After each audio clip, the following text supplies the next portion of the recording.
আমরা এই রোড মার্চের ডিসিপ্লিন সম্পর্কে অনেকগুলো বিভাগ করেছি।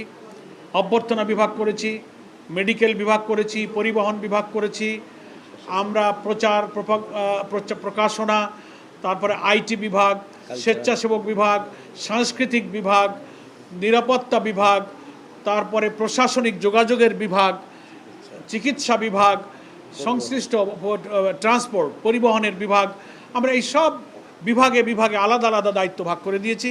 সেই সব বিভাগীয় দায়িত্বশীলদের নিয়েও আমাদের গতকালকে সমন্বয় সভা সম্পন্ন হয়েছে। ফলে আমরা আল্লাহ তাআলার উপরে ভরসা করে বলতে পারি যে আমরা মহান আল্লাহর সাহায্য পেলে আর আমাদের এই হাজার হাজার গাড়িতে যুক্ত যে পরিমাণ জনগণ আমাদের সাথে সামিল হবে, প্রত্যেকের সহযোগিতা পেলে আমরা এই রোড মার্চকে, লং মার্চকে ইনশাআল্লাহ সফল করতে পারবো। আমাদের বড় সহযোগিতার একটা জায়গা হচ্ছে প্রশাসন। আমরা পুলিশ প্রশাসন আইন শৃঙ্খলা রক্ষার ক্ষেত্রে খুব গুরুত্বপূর্ণ ভূমিকা পালন করে থাকে। এই জন্য গতকাল আমরা 11 দলের নেতৃবৃন্দ একসঙ্গেই পুলিশের প্রধান, ইন্সপেক্টর জেনারেল অফ পুলিশ, যাকে আমরা আইজিপি বলি, পুলিশ মহাপরিদর্শকের দপ্তরে, পুলিশ হেডকোয়ার্টারে আমরা ওনার সাথে বৈঠকে মিলিত হয়েছিলাম। সেখানে 11 দলের মহানগরী এবং কেন্দ্রীয় পর্যায়ের নেতৃবৃন্দ আমরা উপস্থিত থেকে লিখিতভাবে আমাদের ঢাকা চট্টগ্রাম, ঢাকা রংপুর, ঢাকা খুলনা এবং ঢাকা সিলেট রুটটা আমাদের ট্রেনে হবে, যেহেতু রাস্তাটা খারাপ, আর খুলনাটা হয়ে আবার কুষ্টিয়ায় গিয়ে শেষ হবে। এই রুট সম্পর্কে পুলিশের আইজিপি আরও কয়েকজন অ্যাডিশনাল আইজিপি সেখানে ছিলেন।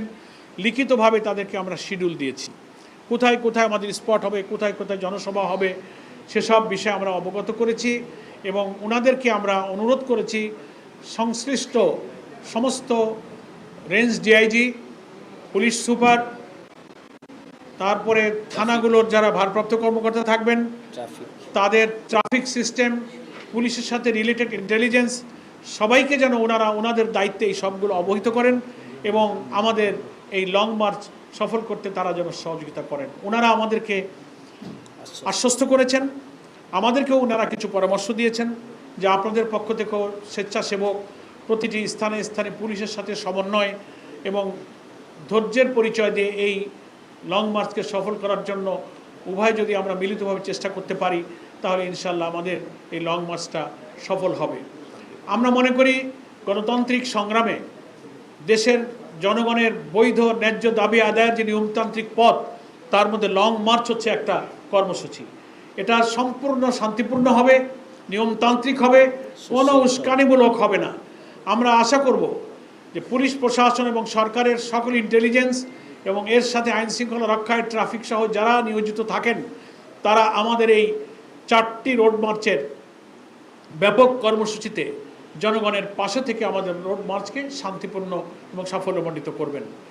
বিএনপি, সরকার, সরকারি দল, অন্যান্য রাজনৈতিক দল, বন্ধু সংগঠন যারা দেশে রাজনীতি করেন, তাদের কাছেও আমাদের আপিল থাকবে, আমরাও একটি রাজনৈতিক দল হিসেবে এই নিয়মতান্ত্রিক জনগণের দুর্ভোগ, গণদাবি, গণভোটের গণরায় বাস্তবায়ন, এগুলো সবই মানুষের গণ আকাঙ্ক্ষা।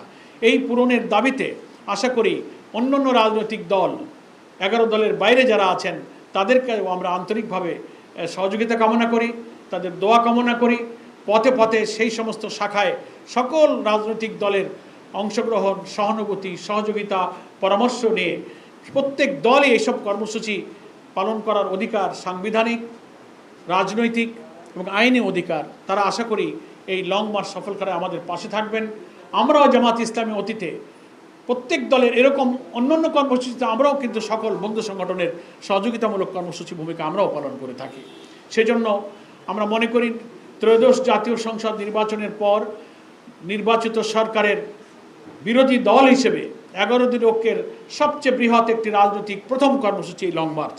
আশা করি এই লং মার্চে প্রশাসন, সরকারি দল সকলেই গণতন্ত্রের প্রতি শ্রদ্ধা রেখে ভিন্ন মত এবং দলের প্রতি পরমত সহিষ্ণুতার যে মহান আদর্শ আমরা লালন করি গণতন্ত্রে, তার প্রতি শ্রদ্ধাশীল হয়ে এই লং মার্চকে তারা সাহায্য করবেন, পরামর্শ দেবেন। ইতিহাসে, রাজনীতিতে এটা একটা পরমত সহিষ্ণুতার একটা নজির হয়ে থাকবে।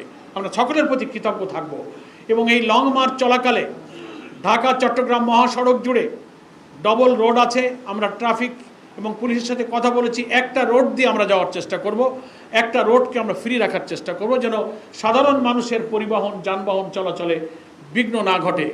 তবুও এত বড় হাজার হাজার গাড়ির একটা বহর যখন রাস্তার একটা অংশ দিয়ে যাবে, তবুও কিছুটা কোথাও কোথাও যাত্রা বিরতি হবে, পথসভা হবে, তখন কিছু সময় সেখানে দাঁড়াতে হবে, কিছুটা যানজট যে হবে না তা নয়। এই জন্য দেশবাসীর কাছে শাপলা চত্বর থেকে নিয়ে লালদিঘি পর্যন্ত এই অঞ্চলের রাস্তার দুধারের সব মানুষ, যানবাহন, দোকানদার, ফেরিওয়ালা, রিক্সাওয়ালা, দিনমজুর যারা ব্যবসা করবেন, এই লং মার্চ সফল করার প্রয়োজনে দেশ জাতি গণতন্ত্রের সাথে যাদের একটু কষ্ট হবে, একটু যানজট হবে, একটু ভোগান্তি যদি হয়, আমি জামাত ইসলামীর পক্ষ থেকে তাদের সবার কাছে আগাম ক্ষমা চেয়ে নিচ্ছি।